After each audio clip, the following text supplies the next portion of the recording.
কি গো, এত সেজেছো কেন? আজকে আবার বন্ধুর জন্মদিন, যাবো তো তাই। আমি তো ভাবলাম বিয়ে। বিয়ে হলে আরো সাজাতে। ও আচ্ছা আচ্ছা, ঠাকুমা সাজবে, সরি দিদা। কি? তবে কুট্টু সিও কিন্তু আজ একটা শাড়ি পরেছে। সেজে গুজে আমি আর মা কুট্টুর বাড়িতে পৌঁছে গেলেও কুট্টু আমাদের কিছুতেই তালা খুলবে না। তারপরে যাই আমাদের দেখে নেবে আর আমাদের বাড়িও আসতে দেবে না, কি জ্বালা। প্রথমেই একটু কোল্ড ড্রিঙ্কস খেয়ে ঠান্ডা হয়ে দিদি আর আমি কুট্টুকে নিয়ে চলে গেলাম শীতলা মন্দিরে পুজো দিতে।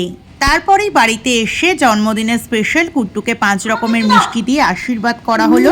যদিও খাওয়া দাওয়ায় ওর একদমই ইন্টারেস্ট নেই, ওই একটা মিষ্টি শখ করে হাতে তুলে নিয়েছে, এক আঙুল করে সবাইকে দিচ্ছে আর নিজে খাচ্ছে। দুপুরবেলা সাজিয়ে গুছিয়ে খেতে দেওয়া হলেও উনি কিন্তু কোল্ড ড্রিঙ্কস আর চিপস নিয়ে কেটে পড়েছে মার্কেট থেকে। শেষে চাগিয়ে ধরে নিয়ে এসে জোর করে খাওয়াতে হয়েছে। তবে ওকে উদ্দেশ্য করে আমরা কিন্তু খেয়েছি ভাত, শাক ভাজা, মাছের মাথা দিয়ে ডাল, ইলিশ মাছ, কাতলা মাছ, আলু ভাজা, পটল ভাজা, মাটন, সন্দেশ, পায়েস। বাবা হাঁপিয়ে গেলাম। কিন্তু রাতে কুট্টুর দাদু ওর জন্য একটা কেক এনেছিল আর আশেপাশে কুট্টুর চারাপোনা কয়েকটা বন্ধু বান্ধবকে বলা হয়েছিল আর এই প্রথমবার কুট্টু কিন্তু কেক কাটছে।